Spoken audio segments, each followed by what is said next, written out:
Hi everyone, and welcome back to the next episode of Home of Houseplants. Today I'm joined by Greg Ruckert. He's a fellow Adelaidean, a president of the South Australian Society for Lily and Bulbs, or I should rephrase that, the Lily and Bulb Society of South Australia. He's a national committee member of the Garden Clubs of Australia. Greg, I believe you're also a vice president of the Horticultural Media Association. Horticultural Media Association, and Greg has a huge wealth of experience in terms of a love of aroids and involvement of aroids, which you'll all hear about now. Greg Ruckert, welcome. Thank you very much, Jo. It's lovely to have you here. We're recording it in early June where it's cold outside, but prime dormancy weather for your bulb collection, Greg. Can you share a little bit about the brief overview I gave as to how you ended up where you are today? And in particular, I'd love to hear about your experience with aroids. It's a long story. It goes back 60 years. I had a brother who was very heavily involved in camellias, and it was a natural progression that he was 14 years older than me, and so I took a similar liking to what I was doing, but I wanted to do something different. So I started growing cactus and succulents, and when I was 10 years old, my pocket money would go on buying seed from Germany and South America. And by the time I was 15, I was into showing cut flowers at the Royal Show. It was a bit of a killjoy because the first time I showed at the Royal Show, I took out Supreme Champion cut flower with a Dutch iris. With a Dutch iris? I was going to ask what type of flower it was. With a Dutch iris. Didn't know what I was doing. Rolled up to the showgrounds and there was the ABC's brand new van with their colour camera, and there it was focused on my flower. And so I thought, well, this is good fun. And I used to help my brother out on weekends. He was a teacher. Yep.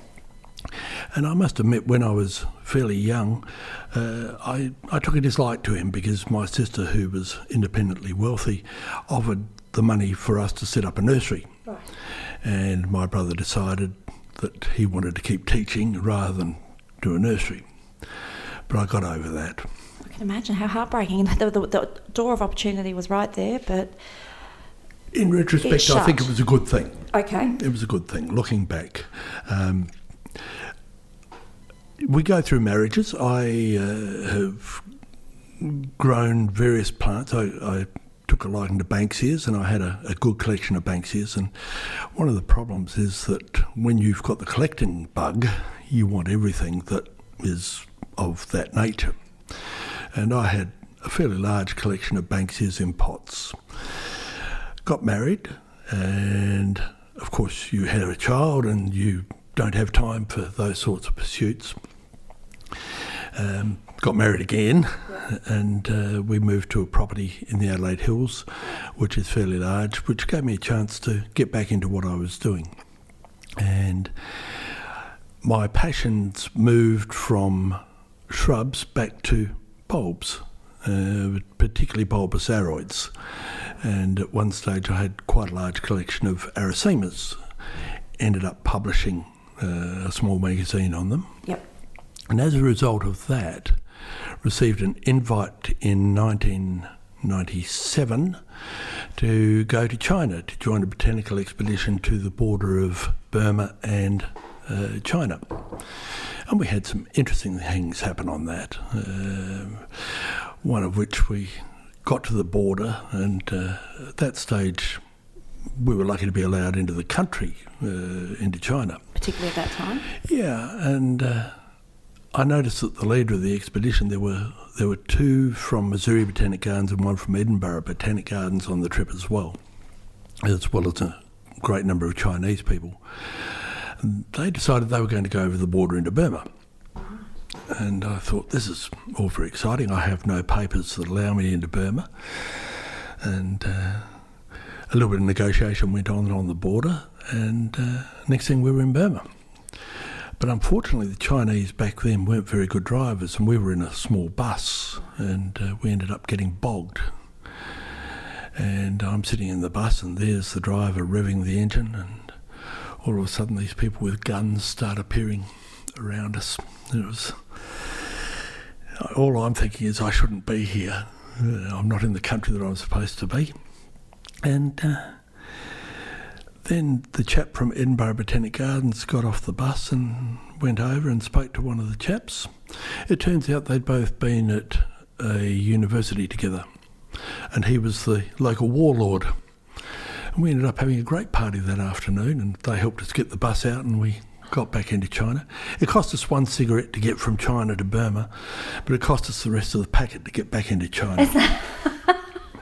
You were this botanical expedition. You were obviously trying to make your way into some type of rainforest in Burma at the time to source more plants. What was the desire to actually cross the border to get to some plants that were on the other side of that line, Greg? If you can imagine, we were living in the suburbs of Adelaide at the time, and I'd been communicating with Gung Hao Zhu from Missouri Botanic Gardens, and he sent me an email and he said he was going on a trip to China, and I said, oh gee, I'd love to go with you. And he said, well, the sort of things that he knew what I was interested in, he said, the sort of things that you're interested in, we're not likely to find very much of where I'm going. He said, but there is another expedition that I know is going through the Goligong Mountains, and Li Heng is leading the expedition. Now, Li Heng would be regarded as the goddess of Arisemas. She's written up quite a number of new species, and I knew nothing except for the name. And he said, would you like to see if I can get you on the trip? And I said, yes, please. And 4 days later I received an email from Li Heng with an invitation to join the trip. And it was all very interesting because I then had to make my way over to China, and I rang the travel agent up and they said, oh, you need the right piece of paper, it's got to have the red star on it. Yeah. I said, well, I've got all that. And she said, you're the first person I've ever had say that. And they invited me back the following year, so I went in 97 and I went in 98 as well. But it shows you where a passion for plants can lead you, because I'm not a botanist. No. At that stage I was selling life insurance. Yep. I've been a dairy farmer, I've been a public servant. I haven't been able to find out what appeals to me as far as work goes. And so the one thing that has been a passion through my life has been plants. And a constant companion in some way, absolutely. Yeah. And people don't seem to realise where a passion for plants can lead you. So in 97 and 98 I did the 2 trips. In 98 I spoke at the International Aeroid Conference, which was also Monocots 2 in Sydney, and did a presentation on the trip that we did in 97. Right. And that was all very exciting, you know, all these botanists around and me being a lay person who was treated with respect by the botanists because they understood that I knew what I was talking about. How were you educating yourself at the time in terms of just reading all the articles, obviously, that were being produced? Books. I know I spoke to Neil Crafter at the beginning of this year, and he said sort of when he started, there was no eBay, there was no internet. It was a matter of sending a letter to someone he heard of in Queensland and asking them if they had any aroids and could they sell them to him. And was that your own experience? You were reading books, you were reading, you know, published journals and articles, and perhaps attending conferences in person. And the important thing is to be members of societies that are interested in plants. Right. I cannot stress enough the value of being involved with like-minded people who want to do the same sort of thing. And that was how I got on to Gung Hao Zhu, yep, who died shortly after he'd been in China. He was only very young. But most of my knowledge had come through that, and through belonging to the Aeroid Society, that's the International Aeroid Society. We also became a member of an Arasema seed distribution group that's been going for 20 years, and the members just send their seed into the group and then it gets split up and sent out to other members of the group. When you travelled to China and indeed Burma, obviously at that point in time, perhaps quarantine regulations were very different in terms of what you were able to bring back into the country, or did you bring anything back into the country? Or was it simply just to see your beloved species in the wild? I was there collecting.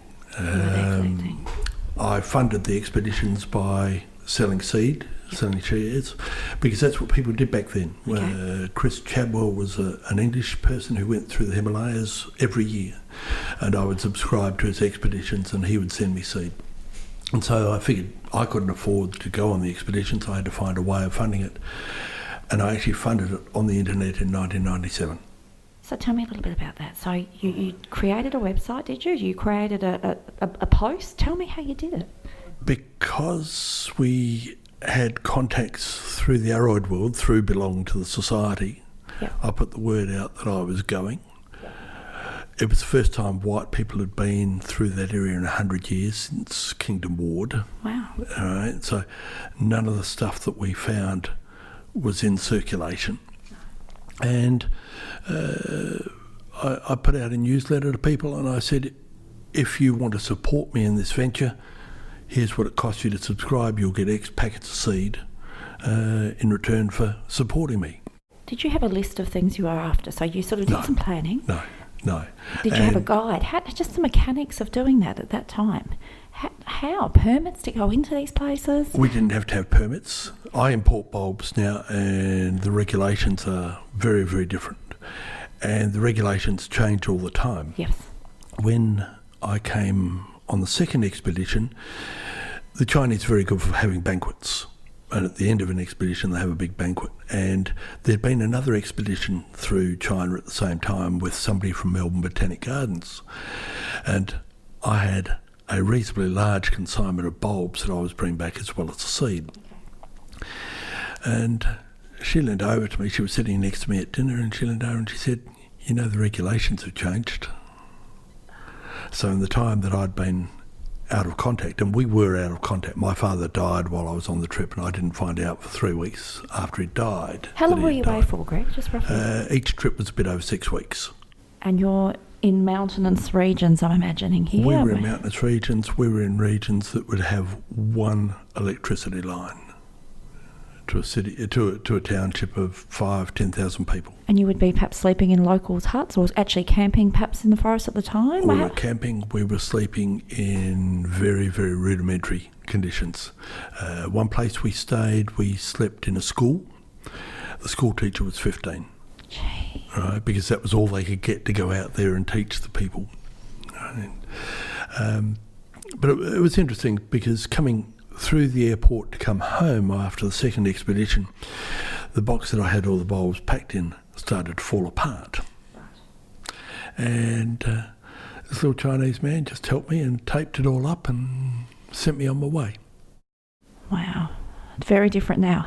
Very different now. The problem was when I got home, they had to go through quarantine, and I had a friend who had a quarantine facility in Melbourne. Yeah.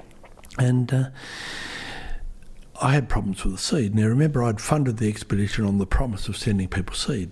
And these were obviously wild collected seed that you yourself had harvested and trekked through mountainous regions for 6 years. Including possibly new species. Wow. Greg, you're obviously photographing the plants as well? We're photographing everything. Detailing we had GPS records of where it was collected. Oh, wow. Okay, yep. And the trouble in China, even back then, was that you would drive through an area, you would make a collection, and I was carrying a GPS and I wanted to go back and collect more seed, and it had been devastated by a bulldozer. Right? So you actually had to walk further into the forest to get it. And their way of dealing with things like, it's very sandy where this is, and what they would do is they would have a big front end loader, and if there was a landslide they would just push the stuff down. Of course it was a switchback road, which meant they then had to go down and clear the road where they'd pushed all the stuff. Okay. So it was interesting. But I got home on the second trip and I'm standing at the airport watching the luggage go round, and I had 2 cases and one came off and I'm still standing there, and customs officer came up to me and he said, "Are you still waiting for a bag?" And I said, "Yes." He said, "Well, everything's come off the plane." And it was the bag with all the seed in it. So your heart sinks? Yeah, because you don't know. Your face perhaps goes a shade of white? Yeah, nowadays everything's catalogued and they can track where a bag goes if it goes astray, and they still do. And 4 days later, I had a knock on the front door, and a guy from Ansett, which existed back then, I remember Ansett, yeah. knocked on the door and said, "Here's your bag, sir." A huge sigh of relief. Yeah, hadn't been through quarantine, hadn't been through anybody. Oh, gosh. Things have changed very dramatically now. Of course. Very dramatically. I'm just wondering, those 4 days while you were perhaps slightly perspiring about what you'd communicate to your loyal subscribers, what was going through your mind? How do I resolve this? How do I sort this out? I guess the truth is the only answer. I tend to stay fairly calm, and I worked on the basis that it is somewhere. It had actually gone to Taiwan, and I will eventually know, and I'm not going to upset people by telling them that something could have gone wrong. 4 days later, it was. So your subscribers were none the wiser. They received their parcel of seeds. They got everything they wanted. And everyone was happy. Absolutely, absolutely. You subsequently, you said, presented on that expedition at an International Aroid Society conference. I'm presuming at that conference you showed beautiful photographs taken, perhaps gave some anecdotes of the trip. A fabulous opportunity to meet like-minded people, from around the globe. A lot of the people that were involved at that conference, because it was held in association with the Monocots Conference, right, in Sydney, were Aroid people, people like Alistair Hay and Peter Boyce, yeah, and they had a fairly good idea of what was going on, and I like to do things a bit differently. And part of my presentation was a video presentation showing some of the stuff that we'd seen, and which would have been quite cutting edge at the time. We're talking 97, are we? 98. 98. We would have taken a bit of work to do that and to on present. VHS tape. Wow, which means you recorded with a huge camera in the field. I bought a very expensive digital camera to take with me. I do remember the size of them. It still would have been quite sizable for you to take and lug around the rainforests of China. Yeah. On the second trip, I was taken aside by Li Heng, was on the second trip as well. She was the leader. And I tend to go off on my own. And we had a session one night, and I decided to go off first thing in the morning before the bus took off for the next place we were going to stop. And I was severely chastised by Li Heng because she said, "They will kill you for your video camera." Right. These are the locals. The locals who... Because to them, things have little value. And, I'd put myself at risk and not known it. Your colleagues on the expedition, they were, as I think you alluded to, they were people who were representatives from various botanical gardens collecting for their own gardens. Is that who comprised the group? It was the two trips were trips of discovery. They were part of a 7 expedition. I just couldn't afford to go on the following expeditions. They were a series of expeditions being done to map out the flora of Golligongshan. Which was a very remote mountain range on the border with Burma. And on the second trip, they were starting to build some monstrous freeways up the rivers and all the rest of it. So it's probably changed dramatically since then. But a group of about 10, Greg, do you think? The size of the group that was... There were 4 non-Chinese, and there would have been probably 10 Chinese. Because the Chinese botanists wanted to be there. Of course, yeah. So we would walk. What we would do is we would start at the start of a day with a bag and tags, and we would see something that was a bit different, grab a specimen. In my case, I would just take the whole thing out of the ground. We were fairly wise to preservation because it was a botanical community, so you would only take one if there were 15 or 20. But it needed to be recorded. And what we would do that night is we would sit down and we would put a bag out on the floor and we would press the specimens, and they would all be pressed that day. Pressed on site, pretty much. Pressed on wherever you happen to be.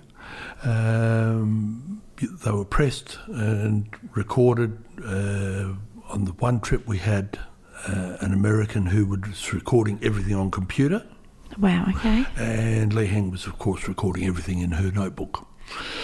I'm just thinking, amongst this group, small group, still a sizable group, there would have been the respective collective knowledge to largely be able to identify on the spot the ones that were known to science, the plants and specimens known to science, but no doubt some that were new discoveries, as you said. Well, Lee Heng was she still is an amazing person. As far as I know, she's still alive. I met her in Hanoi in 2013 at the Aroid conference, and she could identify just about anything, be it a tree, be it a bulb, be it a water plant. She would be able to name it on the spot. How were you, I can imagine, I have a visual image of you all pressing your plants and making the detailed recordings and measurements, no doubt. How would that be carried in? And in terms of your expedition was carrying on, you had a bus at your disposal. No doubt you were able to somehow package it up to protect it from the elements, because I'm not sure what time of year your expedition took place, but that mountainous region can be cold at night and steamy during the day. Tell us a little bit about... We were above the steamy stuff. You're above the steamy stuff, so super cool. There was one part of the trip where I was starting to suffer from the altitude. Wow. Lee Heng had overtaken me and just kept going, and she would have been in her 70s at the time. But she was an amazing person. And I just had to sit down on a bridge because I couldn't go on. And when she passed me, I said, "How far?" And she said, "Only half a kilometre to where we're staying."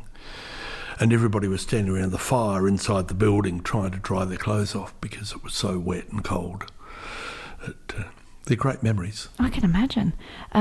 So you're bringing these specimens home and seeds were collected. How are you storing your seeds when you collected them? I'm fascinated to know, did you dampen them off or dry them off between paper towel, put them in a jar? Were they put into paper envelopes? Share with us a little bit about how you collected your seeds. Everything went into Ziploc bags. Ziploc bags, okay. What we would do is Lee Heng would cut off the bulb, because the bulb doesn't get pressed, and if they were in seed, which is what the aim of the exercise was,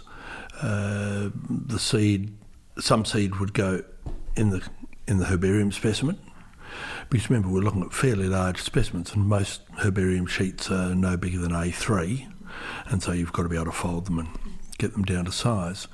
And so she would take a sample and pass the rest back to me, and it would go in a Ziploc bag. And then at the end of the trip, I spent 2 days cleaning all the seed. Yes, so removing the sort of... all the pulp. Pulp, wow. Yeah. Did you have to then... I'm just thinking of the mechanics here. When you did arrive home and your Ansett bag did turn up, when you depulped them, was it a matter of also just perhaps putting them in a cool, dry, dark place just to dry a little? Or? Oh, no, they were depulped. Right. And cleaned before they came to Australia, because you would never get them through. If they had been inspected and they were covered in pulp, they wouldn't have got into the country. So upon their arrival, they were pretty much ready to be then sent on to their new homes? They were. You obviously propagated some yourself at the time. Mm-hmm. Tell me about that. Must have been quite satisfying. Did you have success? I had success. What was more satisfying was that other people here in Adelaide who'd bought seed also had success. And there are nurseries interstate that are growing stuff that have still got my collection numbers on them. So, but I've moved on. Tell me about, so you moved on from there. Was there tell me how you evolved though. How did you make the transition then from there? What caused it? How did you develop again? The trouble with growing things is that you get to a point where you say, this is too hard. Okay. All right. And Arisemas are beautiful. They're stunning. And I now survive on looking at pictures from growers in Europe who can grow them properly. And so it was a case of deciding what can I grow. And so I look back to my childhood, and my father was a toolmaker, was rarely home. We were on a 3/4 acre block about 3 kilometres from the centre of Adelaide. Mm-hmm. And in the garden were Dutch iris, were Velthemias and Lacanalias, among what my brother had planted, which were conifers and camellias. Yes. And so I had a look back at them, and I thought, well, Velthemias and Lacanalias come from South Africa, yep. Same sort of climate as here. Yes. They've got to be easier to grow than Arisemas. So that's how you got into it. That's how we got into South African bulbs. You now also, and I failed to mention this in the introduction, own and operate elite bulbs. Mm-hmm. And as I've foreshadowed, you are the president of the Lilium and Bulb Society of South Australia, amongst many other roles that you have in the horticultural genre. I'll use the word genre. You don't do things by halves, do you, Greg? Because when I met you earlier, a couple of weeks ago now, I heard about the story that you took in terms of falling head first into flowering bulbs and discovering amazing varieties of hippeastrum, I believe, in South Africa, and you had to have them. Tell us about that expensive project that you undertook. Well, one of the problems that I have with our industry, I've been president of the Lilium Bulb Society for a few years now, and one of the first things I did within the society was I said, listen, we do not sell anything by the wrong name, because the people that were in the society at the time were quite happy. They didn't keep up to date. And the history of the Lilium Society is that it was started about 50 years ago. And they realised about 10 years ago that the numbers were going down. A lot of plant societies are suffering from these problems. And so they started including other bulbs. And I joined the group, and then we've had other people who are also enthusiastic about South African bulbs join the group. And we got to the stage where we said nothing goes out at our annual show unless it's properly named. Fortunately, we have somebody else in the society who is like a taxonomic encyclopedia and who keeps up to date with all the latest names, and so we sorted that out. It made me realise, because what the society was doing was buying bulbs from the mail order catalogues. And I stopped buying from the mail order catalogues about 10 years ago, because I would buy stuff, I would grow it, and so 6 months after I bought it, I'd find out that it wasn't what it was supposed to be. And I thought, well, this is not really good enough. That, you know, if you go to buy a Ford and you get sold a Holden with a Ford badge on, you can have them prosecuted for fraud. Yeah. But people don't care about plants. No, so a lot of sloppiness was what you were experiencing. A lot of lack of care. And so being passionate about things from South Africa, doing my research, I came across the fact that the South African government had been breeding Lacadalias for 40 years to try and develop a hybrid set that would be exceptional and would satisfy the pot market as well as the cut flower market as well as any other market. And so they were trying to create something. And I found out about these, and they weren't in Australia. And I thought, well, that's not good enough. I want them, and I will get them. And everybody said to me, no, you won't get them into the country. So that started me on this discovery of how do we go about importing bulbs into the country. So you met a wall of resistance and negative Nellies, so to speak, to say you won't be able to do it. Forget Absolutely. about it, Greg. And that was a challenge. It was like a red rag to a bull. A red rag to a bull, absolutely. And so I made inquiries. Quarantine do not help you at all. You have to find out for yourself. Mm-hmm. And I had the privilege at one of the Lilium shows where I had somebody come along with a post-it note, who wrote their name and their phone number and said, it might be worth you talking to me. Oh, right. So you'll slip this note, yeah? So, of course, I did. So I rang them up, and they happened to have their own quarantine facilities in South Australia. Right, so word got around that you were interested in doing this, and this person had, you know, the two of you had met. Well, they grow 3 million liliums for the cut flower trade. Well, there you go. So they were already on side. And I went out and I had a talk to them and asked them if they were interested in a commercial venture that enabled me to use their quarantine facilities, which meant I then had the quarantine side of it lined up. I had worked out the rules, I'd worked out how to get permits and how to comply with all the rules. And so then it was a case of finding a supplier. And it turns out there was only one supplier in South Africa. And I wrote to her and got no response. And I knew who it was. She was one of the research scientists that had been involved in developing them. And I had a look on Facebook, and she was on Facebook. And she had very few friends. And so just out of the blue, I sent her a friend request. Okay. And she accepted it. Okay. And so I put in an order for her Lacanalias that she was producing. Now, this is not an insignificant player. She was producing up to 5 million bulbs a year at one stage. But did she know you were from Australia when you made that order, or did Yep. We'd communicated before I put the order in. Okay, so you you built that relationship beforehand. Exactly. Yeah, I'm with you. Exactly. So we built the relationship. I made the mistake. What other people had told me that I should do was go and meet first, but I didn't.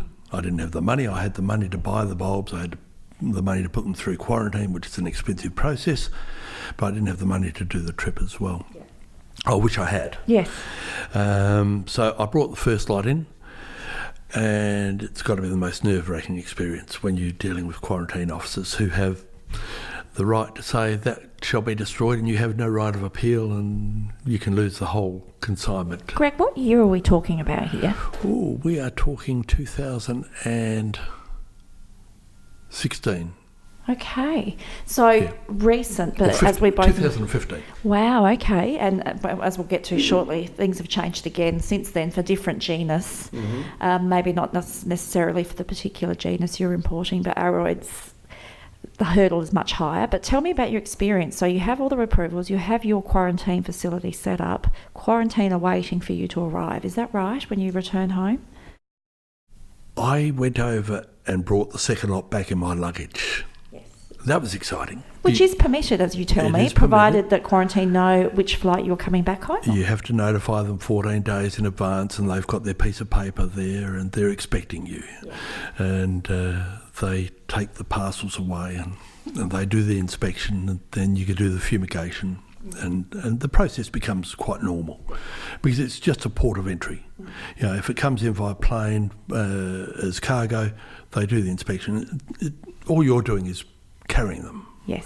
But the thing is that the quarantine, the costs of using a customs agent, it's worth you flying over, picking them up and bringing them back in your luggage. So they meet you at the, I want to say, was it even at the airport? At the carousel as you're taking the bags off? No. They wait for you to go through and have your passport checked. And so you come out, they perhaps escort you to a side room somewhere? No, they just... It's all done in public. It's all done in public? Yes, okay. And by the time it's finished, there's virtually nobody else left in the room, and they go through and they take the parcels away, and then they go through your luggage very, very thoroughly. They obviously know how obsessive plant collectors can be. And they've changed the rules because you now have a situation where if you wanted to apply for a permit, you have to satisfy a good character test.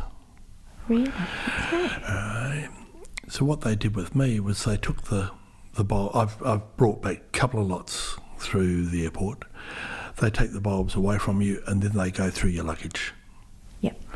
They shake out your knickers, they pull your socks apart, and they shake them all out, and you don't risk anything because with the changes in the legislation, if you lose an import permit, you are forbidden to ever have one again. You're done for life. You're done for life. Now, there are ways of getting around that, but I'd prefer to stay quiet. Of course, on the right side of the law. I get on well with the quarantine inspectors, and you don't want to upset them. I think you told me as well that they called in, they sort of suggested now it's time for the dogs, Greg. Tell me that little anecdote. Yeah, so after they'd finished going through all my luggage and shaking out my hankies and everything else, they said, "Do you mind if we bring out the dog?" Was it? And so the sniffer dog was ceremoniously brought out, and I stood in a crucifix position and... sniffed? You were sniffed? The dog had a good sniff and then sat down beside me. Oh, no. And I just looked at them and This can't be good, was this? I said, "What's next? Do you want me to undress?" And they said, no, we expected the dog to sit beside you because you've been handling plants. So I don't really understand why they brought the dog out, but They did, and it satisfied them. Well, as I said, I think that they know how obsessive plant people can be, but there probably would be an attempt to jam a small cutting at the end of a toe in a shoe, or, but they thoroughly check, which is good to hear, but nonetheless intimidating. But in any event, Greg, we often, I'm sure you'll be aware, and you would have seen it, you're a Facebook user and you're a member of many groups, and you can see there's people always asking, I want to import some plants, and new people to the hobby of growing plants. I want to, we can't get anything here, I want to do it. It is costly, particularly now. So, Greg, you have also recently tried to import some aroids. Tell me that story again. I've been in contact with Alan Galloway in the United States, who does similar sorts of things. He does trips to Asia and does collections, and it's easier to get things into the US than it is to Australia.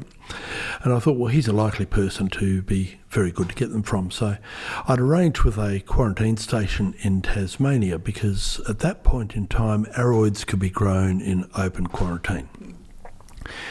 And about a week before the consignment was due to leave America, I had a note from the quarantine station in Tasmania to say, you need to read this. They had just changed the rules, and they then had to be grown in a government quarantine station, which is much more expensive. And to give you an idea of the sorts of numbers that you're looking at, we'll get to the Epiastrum story in a minute, but I had the opportunity to bring some Dorbenias into the country. They're very rare bulbs from South Africa, and I inquired about bringing them in. They're very rare, they're harder to get hold of than Lachanalias, and they're very hard to grow. But for some reason, quarantine have them listed as being required to be grown in a government quarantine station. So I was offered 3,000 bulbs, and I thought, this is a very good commercial venture to be involved in. And I inquired from the government quarantine station as to how much it would cost me to put them through the quarantine. 12 weeks in quarantine was $70,000 for 3,000 bulbs. And I said, no, thank you very much. So that gives you an idea. The 3,000 bulbs, well, I've just got clearance on 5,000 Lachanalias, and it was nowhere near as much as that. But why was that price difference, Greg? Was that because of the category or genus that they fell in? Yes. And which is what aroids now fall in.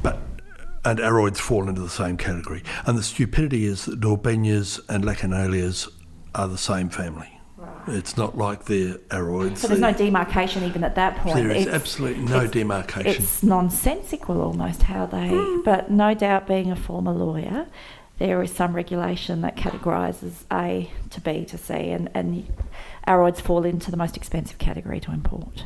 Oh, no, they don't. No, they don't? No. Okay. There are 3 levels of quarantine station. The first one that I use is grown in open quarantine. Now, open quarantine means open air fields? It can be. Mine are all grown in glass houses. Okay.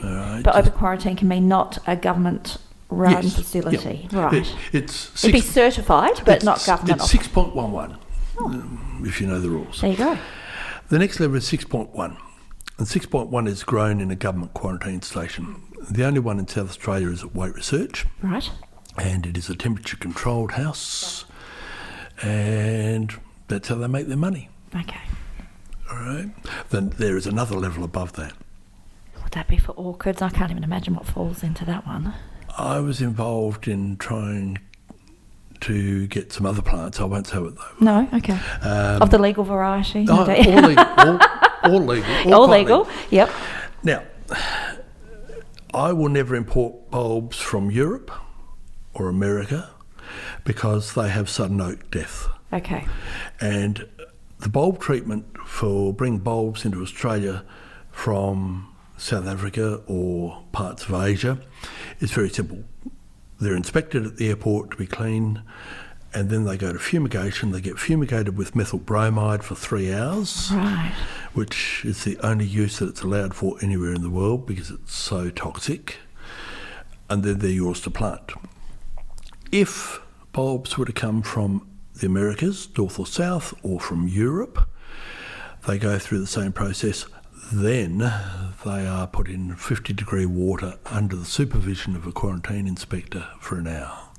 So they're boiled alive like a frog, perhaps, that doesn't know it's being boiled alive. Right.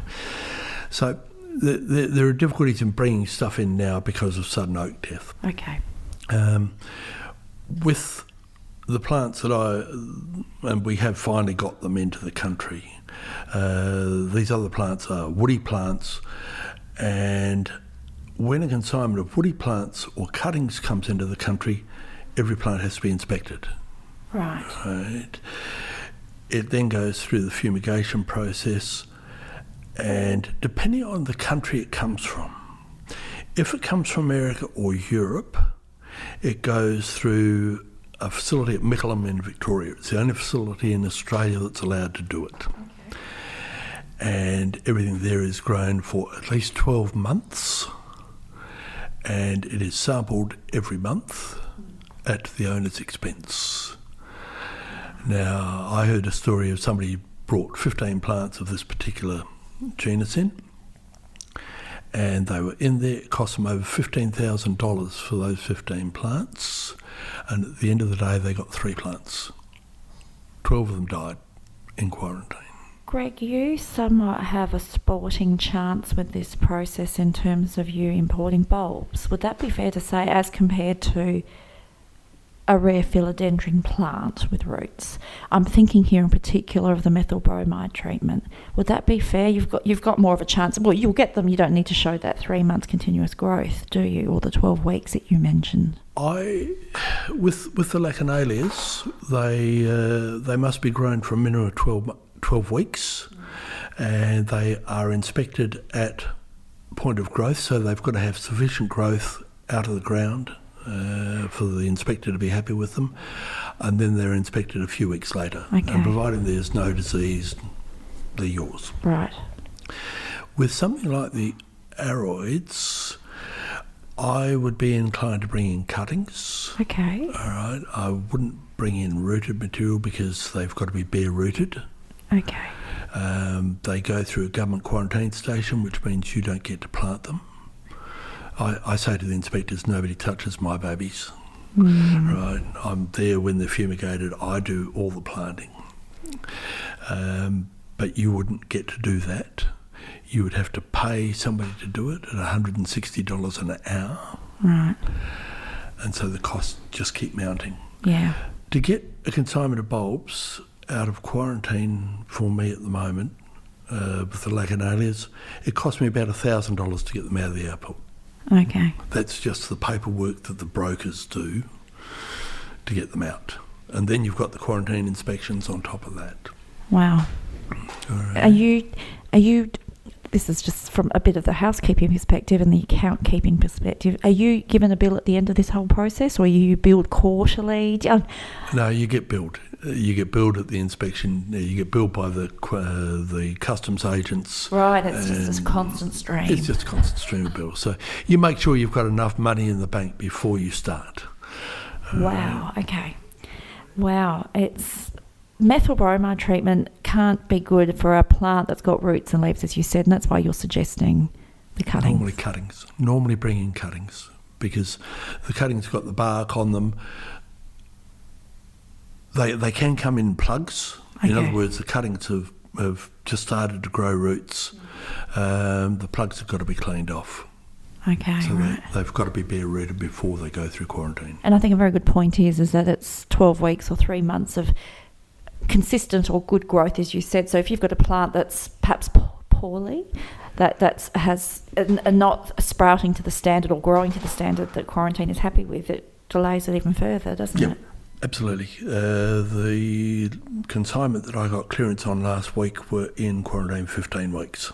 Wow. Right, because I wasn't happy. One of the cultivars didn't grow as fast as the others. Right. And so it hadn't come up for me to be able to do the first inspection. All right, so the first inspection happened at 11 and a half weeks, and the final one happened at 15 weeks. Right. Wow. Wow. It's and for this reason, it really happens. Perhaps aside from commercial operators, it's something that you obviously need to be, and we haven't even touched yet upon BICON, the Commonwealth Government's, I want to say the word internet template, internet gateway, to be able to seek pre-approvals before anything is brought in. Not the most user-friendly platform I've ever come across, Greg. Has that been your experience? But once you understand its quirks, you can navigate your way through. Would that be fair? First permit took me 2 days. Okay. To apply for. I'm glad to hear that. I can now do a permit application in 5 minutes. Okay, right. Okay. You've got to know the rules, Yep. and there are some idiosyncrasies in it. A lot of people would have trouble with it because the government works on proper names, right? You've got to know the Latin name. BICON is not necessarily up to date. No, right. It might use old names, and you might be using a new name. All right, so the thing that you've got to make sure of with the supplier is that the supplier, because you have to have in the documentation that comes into the country, you have to have packing lists and everything else from the supplier. Yep. It's all got to match up. Right. So from both ends, from your perspective, but the supplier's perspective as well. And if you want to do anything on BICON, you've got to know the proper Latin name. Of course. Because you won't go anywhere. And BICON is actually easy to navigate depending on what you want to do. Once you know the rules of how it operates. But there are simple things. When I did the first permit application, couldn't work out why the application wouldn't save. And it turns out in one of the boxes, it doesn't like equal signs and ampersands. But there's nowhere that tells you that it doesn't like it. And I had just copied and pasted from the supplier, and it just didn't like it. No. And I rang Canberra, and they came back to me and said, we don't know why it doesn't work. Thanks very much. Thanks very much. So I got rid of the ampersands, and I got rid of the commas and all the rest of it, and everything worked. So... yes. And I think you've mentioned to me in the past that once you do get approval for a particular genus and species, that lasts, is it 12 months? 12 months. So you need to be, and obviously there's an optimal time of year to be importing certain varieties of plants, late winter heading into spring to get them to the grow. idea of it being 12 months is not aimed at the amateur like me. It's aimed at research scientists. So that scientists might want to bring in a small consignment of a plant. They do 3 months they get it through quarantine, then they do the research on it, and so 5 months down the track they say, hang on, we want to do something else. They don't have to get another permit. They can bring it in on the same permit. So I try and schedule my permits so that I get 2 consignments in. Nice. All right. Now, permits are for one genus from one country. Okay. So you can't do Lachinalias from South Africa and Lachinalias from Japan on the same permit. So you'd have to start afresh on the BICON process. Absolutely. Go right back to page 1 out of 99. And most of the stuff I bring in is hybrid. You have to know what the parents are. Yes, and sometimes that can be not clear. Then you can be in trouble. With things like the hippeastrums, there are special rules for the hippeastrums that allow you to get them out of quarantine much quicker. But I learned last time that you're at the whim of the quarantine inspector because my supplier in South Africa had provided a list.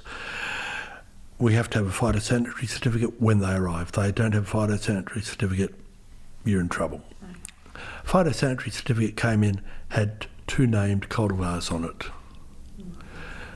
And there was one plant out of 1,000 plants, or 1,050 plants, that wasn't one of those 2 cultivars. Okay. It was magnificent. Beautiful, pink, 4 spikes on the bulb. And the quarantine inspector walked in and said, I'll have that. Destroyed. I got to keep the flowers. And I need to preface this that we both, Greg and I, really do understand the value and importance of quarantine. It's it serves a purpose, but it's when you do want to do the right thing, it's a tricky and a lot of the time frustrating path to navigate, Greg, as you've heard. You watch the programs on TV, the Border Patrol programs, and you see all the rubbish that people try and bring in. and one of the things at the moment is honeybees. And honeybees can have their hives infested. I forget what the name of the thing is. Is it with that mite? The varroa mite. There's a mite, yes. All right. And to give you an idea, I firmly believe in quarantine. I believe that it's the right thing to do. There have been 47 cases of honey taken from people coming into the country in the last 2 years that have had the mite in it. It's terrifying, isn't it? All right. That varroa mite would wipe out 50% of our honey industry overnight. All right. So I firmly believe in it, and I believe in it being done properly. It's just it's challenging when it's in an area where we are the passionate hobby growers and we want to bring in some new species the right way, but there's a lot of obstacles to overcome and a lot of money involved. But I really appreciate that insight as to your experiences. But you obviously keep yourself well versed on any changes, Greg, that the Commonwealth, I want to say Biosecurity Department, but I think it has an official other name. But Department of Agriculture. There we go. Okay. It is a moving beast, but you just need to thoroughly research what you're doing, and I'm so grateful to be able to speak to you today, because I haven't come across anyone in my travels so far who has undertaken the process. And fortunate for us and the listeners of this podcast who do love their aroids, that you have had a heavy involvement with them as well. So it's a fascinating process. So you've obviously experienced loss as well, with them being forfeited and seized and destroyed. This consignment, I had 62 pots that had to be destroyed. The previous one was 1,600 pots. Wow. Wow. And the trouble is that there is only one organisation in South Australia that can do the destruction. It has to be destroyed at 1,000 degrees. Includes the pots, the potting mix, and any container that hold the pots. Wow. Okay. Right. So you really, we struggle in South Australia because we don't have the facilities that they have, say, in Victoria. In Victoria, there's multiple suppliers that can do the work. Would that bring down the price, Greg, do you think? Or not necessarily that they do all charge the same price?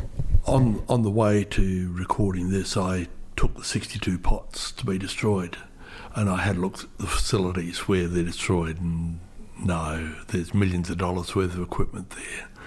And they do everything. Quarantine waste, we're talking about plants, but when you think of all the meat products and fish products and that are imported into the country, if a quarantine inspector wants to give a destruction order on anything, that's where it goes. Wow. Can you have your plants that you may want to bring in cared for, or in a... Well, you don't necessarily need to have a sanctioned quarantine government facility, do you, for your bulbs? Or you do? So you can use privately certified options. So that makes a difference. But there is only one in South Australia. There is only one. Yep. Who's privately certified? Yep. Wow, there you go. But obviously for aroids it's a different beast. Greg, I wanted to ask you in the closing part of this podcast, your views. You're obviously aware of the huge boom and resurgence of indoor plants worldwide. I'm going to say, I'm calling out worldwide. It's all over interior design magazines. There's people who are turning their homes into jungles and their apartments into jungles. You should visit my place. That's on the list, Greg. I'm waiting for the invitation. Your place. We're recording this at my home at the moment, so next time at your place for a coffee, Greg, so I can see your amazing elite bulbs. But what do you make of it? I'm going to put you in the category of elder statesman of this fabulous hobby and passion we have. What do you make of it? The reason I belong to a number of organisations is to keep myself informed. Okay. And as far as that sort of thing goes, the Horticultural Media Association has been a blessing, because you mix with people who write about it. I write for a number of magazines, and you mix with other people who write for different magazines, who travel the world, who see what's happening. And if we have a look at what's happening at the moment in the world, we have a world that is overpopulated, and so we are losing our land. I grew up on 3/4 of an acre, 3 kilometres from the centre of Adelaide. Wow. It now has 4 houses on it. And so the blocks are getting smaller, so the potential for people to have large gardens is diminishing. And so the trend is going very much to indoors. Now, we've seen it here, and I was quite offended when I saw it, but hippeastrums are being coated in wax and then sold through certain organisations here that I won't name, with a view that you buy it in a box, in wax, it sends up a flower, and in about 8 weeks' time the flower's finished, you throw it in the bin. Are they the ones that are grown in glass vessels? So they're not actually in the pot? That's a different kettle of fish. I have seen that as well, right. But you see, with the wax, you imagine putting a bulb in hot wax, doesn't grow any roots, it's not going to grow. And I had a friend who bought one, peeled the wax off, and it was mouldy underneath, which is what you would expect. Well, why are they coating them in wax? To preserve their lifespan? Because that's very attractive for the indoor market. I would prefer to see a person buying a bulb in a pot that they can have for next year and the year after and the year after. But the way things are going in Europe, they're now producing roses for pots. And these roses are supplied through the garden centres, and they're covered in buds, and they'd be in a 6-inch pot, and they are sold for about the price of a bunch of flowers. And the idea is that you take the pot and the plant, you take it home, sit it on the windowsill, and it flowers beautifully for 6 weeks, and then you throw it in the bin. Yeah. All right. We're becoming disposable. Fortunately, we're not doing that so much here. Because we don't have the economies of scale, when you think, I think it's something like $1 billion worth of plants goes through the big places in Holland every day. Right. Massive. We're only 24 million people. Right, so people have a dabble at that sort of thing. So the alternative is to go to indoor plants. And a lot of people are starting to realise that there is a great variety of plants that are suitable for indoors. We can grow things like Hoyas indoors if we provide them with the right place, and the best place to grow a Hoya is in the bathroom. Nice steamy shower each day. Or in the general part of a house, an aroid. Aroids come from zones where they like a consistent temperature, and the temperature inside the house is fairly consistent. One of the things that we pay when we buy pots, there is a pot levy. The government has mandated that we pay, I think it's about 4% of the purchase price of the pots goes in a pot levy that goes into a fund, and we're talking a significant amount of money. Right. And that money is used to promote the growing of plants. And I was at a seminar last Thursday night where I saw an app for a phone which allows you to have a picture. I don't know if it's actually live, where you can photograph your room and you can bring plants in. And all the plants that I saw in the app were aroids. Wow. And what it does is it gives you a percentage of improvement in the room. In other words, how it improves the air quality, how it improves the mental disposition of the people that are in the house. Because this is being lost by not having a garden where people can go out and, I look at my fingernails yes. It's dirty. Yes. They can't get out in the garden and do what they enjoy doing, which is good for mental health. Yeah. All right. So the trend is going towards bringing the plants indoors. All right. The new subdivisions they have, and I live not far from Mount Barker, and Mount Barker is being destroyed by the subdivisions that are being done. And we have townhouses being built that are 3 kilometres from the nearest public transport. Yes. Now, in a townhouse, on the block, all there's room for is to park a car in the garage and the house. And so what else can you do? It's indoor plants that are going to be the big thing. The other point to remember is that these townhouses are being bought by young couples. And so our biggest market for indoor plants is in the 30 to 45 age group. Right? They're the people that go out and buy the plants. I have noticed a lot of men in particular, like yourself, but there are men who are quite prominent. I'm going to use the word, the younger generations are taking to social media by storm. There's Facebook groups, there's... do you think that's replacing the typical garden societies where there's a meeting after hours once a month? Do you think that's the new meeting place for younger people who are discovering this passion for indoor plants? Or do you think there's still a place for a physical group of people who physically meet and see each other in real life and perhaps share cuttings in real life? Is there a future for garden clubs in Australia and worldwide? I'm on the committee of Garden Clubs of Australia. We have 750 affiliates around the country. Okay. And I believe that there is a place for being in the proximity of other people who want to do what you do. In other words, you may not be able to have a big garden. You might only want to know more about what you're growing inside. So somebody buys a plant, they put it inside and it dies. These days, certain organisations can't give you advice. The advice is obtained from the garden clubs, from the people who grow the things. And that's the biggest problem I have, is that so many of what we call nurseries, garden centres, do not grow anything. No. They're resellers from wholesale stock. Exactly. One of my favourite nurseries, I used to go there 50 years ago, and it's a beautiful nursery. 50 years ago, they used to propagate everything they sold. Yeah. Now they don't propagate anything, they buy it all in. And so, in that case, they still have the knowledge. But a lot of these places that you go to do not have knowledge.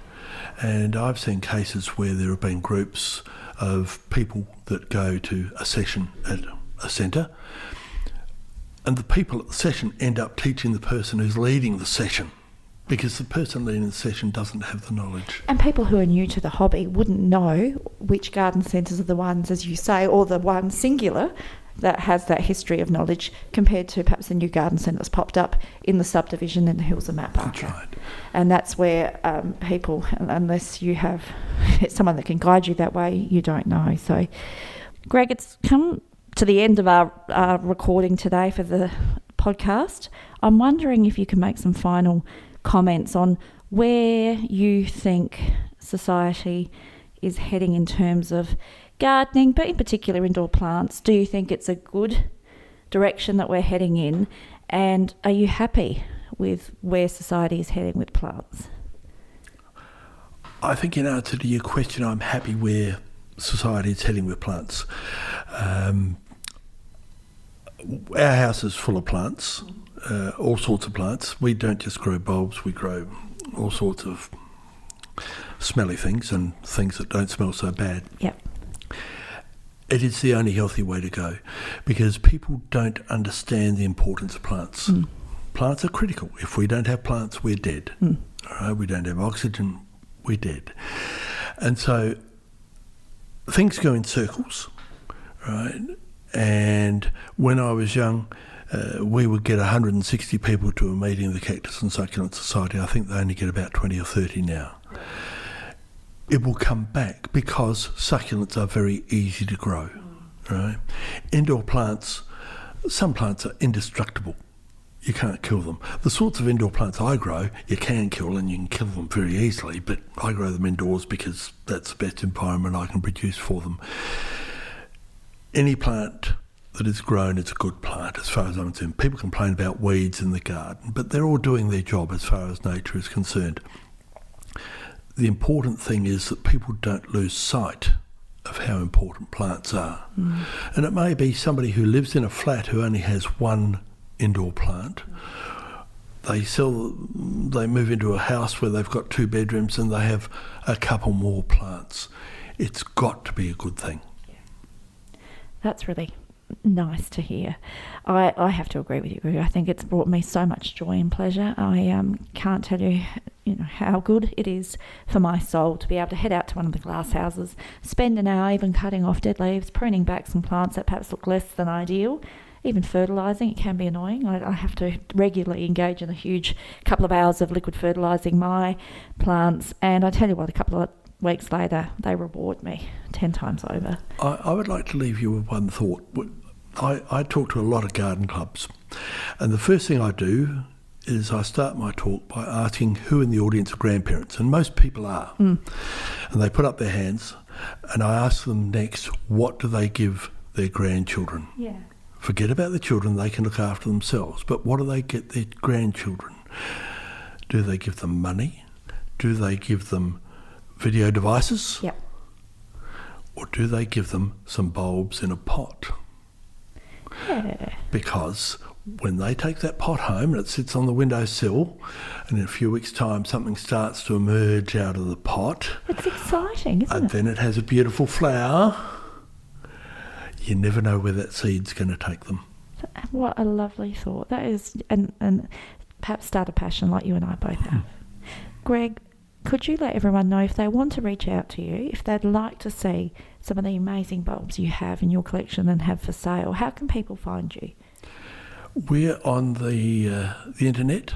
I run a number of websites. The sales site where people can get hold of the plants is nerine.info, nerine.info. I run an information site and I run a couple of other sites, but that's the main one. At the moment it's mainly preoccupied with nerines because we hold national collection for nerines. Yes. But we'll shortly be adding a whole pile of lachanalias and hippeastrums and other South African bulbs to that site. Wow. You're also on Facebook, I believe, as well, so if people search Greg Ruckert. On Facebook, Greg Ruckert, you'll find me. And with elite bulbs there as well, that's how they can connect you. I don't think there's too many Greg Ruckerts the last time I checked. Oh, there's a few of us. Are there? There's a few of us. Okay. Yes, and Elite Bulbs is also on Facebook, and you can also find me on Instagram at Bulb Flowers. BULB Flowers. Right, I'm not following you. I'll do so at the end of this episode. Right. Greg Ruckert, thank you. Not a problem, thank you.